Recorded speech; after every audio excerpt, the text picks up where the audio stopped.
Hello and welcome to a new format. Um, because I decided to have a YouTube live session every second week, and I will record it for the podcast.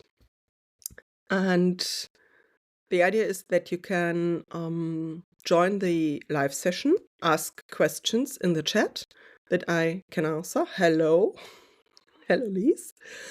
And yes, it will be published later as the live session will be published and the podcast will be published. So for everybody who is now listening to the podcast or the replay, hello and welcome. This is on the podcast episode number 21, and today we will talk about castration. The history of castration. I have prepared some information I will share with you now, and you can, if you have questions, use the chat. And yes, I will try to answer. So, history of castration. To briefly explain the term, with the castration, the testicles and ovaries are removed. We also have the sterilization, where they are only clamped or cut off. The procedure is complicated in female animals and humans because the abdominal wall has to be opened, which is why it has not been practiced for a long time on women and female animals. Castration is something that has been practiced for thousands of years, especially on men, not animals but humans. One of the oldest references come from ancient times from Hippocrates, who lived and worked in Greece around 400 before the Common Era. He mentioned castration in connection with the disease as a cure. Indeed, testosterone apparently has an influence on certain disease. But he would hardly have tried it. I assume that the effect of castration on the male body was already known at that time, because men had been castrated for many thousands of years before. The main reason for this were humiliation, degradation, and demonstration of power. Prisoners of war and slaves were castrated. The lack of testosterone made them easier to control. They could be used to protect or work with women without fear of retaliation. The effect on the psyche is often depression, which is due to the hormones but also to the trauma. Men were deprived of their wives and daughters, their family or tribe was whipped out, they were castrated and allowed to continue to exist. You can really get more of a punishment than that. Children were also castrated, either to sell them as servants to the nobility or to preserve their high voices. And in 1903, it's 100 years ago, so not so long, the Pope banned the castration of boys for boys' course. Castration is still used today as an instrument of torture in war and also as a punishment for sex offenders and in some countries also for homosexuality. So the effects are well known. It is not only the psyche that suffers, because sexuality is life energy. When we castrate someone, we cut them off their life energy. In children, the body reacts with stunted growth, premature aging, and disease because the body cannot develop healthily. In adult men, there is also depression, loss of libido, and osteoporosis. Animals have not been castrated for so long simply because it was not necessary. Animals were mainly castrated in agriculture. Oxen, horses, and pigs were easier to keep when castrated. Animals as pets, as family members in a house, were not so common. So they were living free and, yes, life went on for them. Castrating animals as pets is rather new and due to our way of life, our lifestyle today. We keep them in the house. When you have a village, everybody has a cat or a dog. There have to be rules. Castration is not a rule, but it can make life easier for all. Of course, castration also prevents unwanted offspring, which is important for free-roaming cats, but also for dogs. Unwanted offspring are often exposed to a lot of suffering. In animal shelters, animals are neutered to minimize suffering, but also to be able to keep the animals better in the shelter together. So we have here the big shelters, the big kennels, where male and female dogs and cats are together. Not dogs and cats, but males and females. And it doesn't make sense not to neuter them. Small animals that should not be kept alone are now almost only offered neutered. They are neutered before they reach sexual maturity, which prevents normal development. However, it also prevents the unwanted reproduction, rabbits, cats, hamsters, whatever. We tend to have dogs and cats neutered quickly to make life with them easier. And this sometimes is a big mistake, and I will explain why.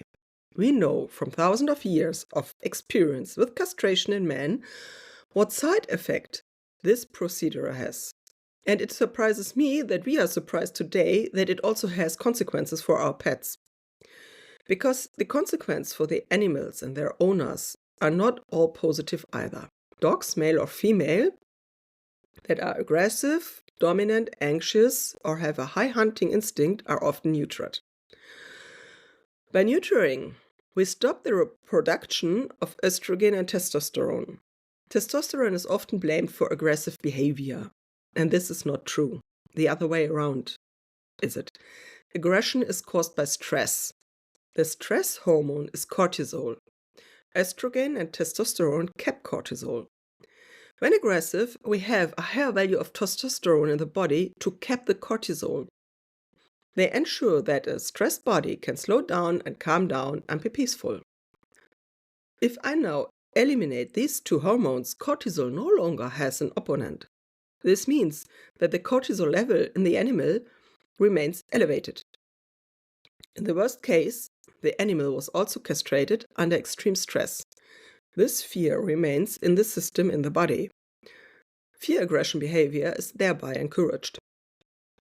Estrogen and testosterone are also suppressed dopamine, the happiness hormone that is released during the chasse. It makes little sense to neuter a dog with an increased hunting instinct. Behaviors favored by castration, such as hunting instinct, fear aggression, and dominant behavior, can hardly be changed because the corresponding hormone is missing. In other words, the messenger substance that could regulate the behavior is simply no longer there. It cannot be replaced or corrected by training or education. Then the child has fallen into the well. All my dogs come from animal shelters and they are all neutered. Many have their issues, and I sometimes wonder how they could have developed if they had not been neutered. We humans have to make decisions when dealing with our pets. We have to make decisions in animal welfare and often can only choose the lesser of two evils. But it is important to be aware of this topic, to look at it and to deal with it openly. Maybe if you have a neutered animal at home that shows behavioral problems that you simply cannot deal with, even if with a lot of training, experience, or patience, then the cause could be found in the circumstances of the neutering. But not all pets show side effects. Some of them can really live with it very well. Often, we just want to make it easy for ourselves. We have the animal neutered and have less stress. The dog or cat can now run around freely, and I no longer have to constantly watch it. But it is a violent intrusion into the body, and in humans it is outlawed as torture, assault, and mutilation. Animals like humans suffer from this trauma. And I only can recommend the trust technique, Tellington T-touch, acupuncture, or osteopathy as helpful therapies when your animal suffers from castration. It's possible that it suffers, maybe it's fine. We normally find trauma in the cells, in the body. We have this lack of development of when they grow up. I have cats, and my cats are allowed to run free, and I would always neuter my cats. Otherwise, I couldn't let them be outside because cats, yes, they have a very high reproduction rate, and it's not fair. The shelters are full with cats. Nobody wants more cats, and so castration, of course, is a possibility to have less suffering in the animal world. It is also something that comes along with our lifestyle. When we live together with a lot of animals on a small place, small area, environment, we have to find solutions that everybody can have their maximum of freedom. But for example, in dogs, I think it's not always necessary. We can look for our dogs. I have had a dog, two dogs where the stable where my horse lived. There were a male and a female dog, and the female dog was in the heat, and they put the male dog away. But all male dogs from the village and over the village came to meet this female dog. So after a while, they decided that it might be better to keep the female dogs separated. Yes. So we if we do not want puppies or kittens, we have to keep an eye on them. But this is 2 times a year. It's possible. It's possible. And if you do not have really health problems or special behavior difficulties, it really has to be thought if it's necessary. When doing the castration, make sure that when you have the possibility to make it in a calm and peaceful way, when the dog is happy, or of course it will not be happy when it went to the vet and has to go through the operation. But the more the dog is full of fear and stress, and the dog will be castrated, the body doesn't have the chance to calm down the stress. Yes, that was about castration. Short, but for me, very important. I think for the animals, very important too, and also for people living with their pets, because a lot of the idea that it makes life easier because the dog calms down when it's castrated, it's not always true.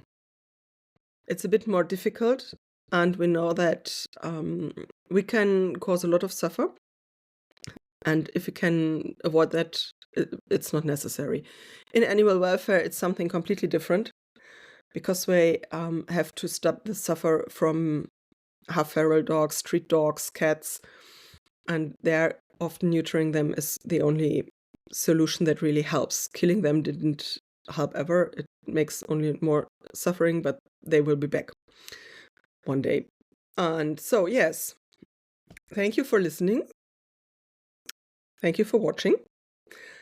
There will be another episode next week, and thank you for the emojis. Thank you for the hearts. You're very welcome. Next week, we will have another great theme. I will talk about pee and poo, because humans are a bit different, but pee and poo is very important for animals, for their communication. And it is not helpful to always run around and clean everything from cats and dogs, because their normal instincts will be irritated. So next Monday we will have a whole session about pee and poo for dogs, cats, and other animals. Yes, if you're interested, would like to see you again, and I wish you a wonderful evening or day whenever you listen or watch the video, the replay, the podcast.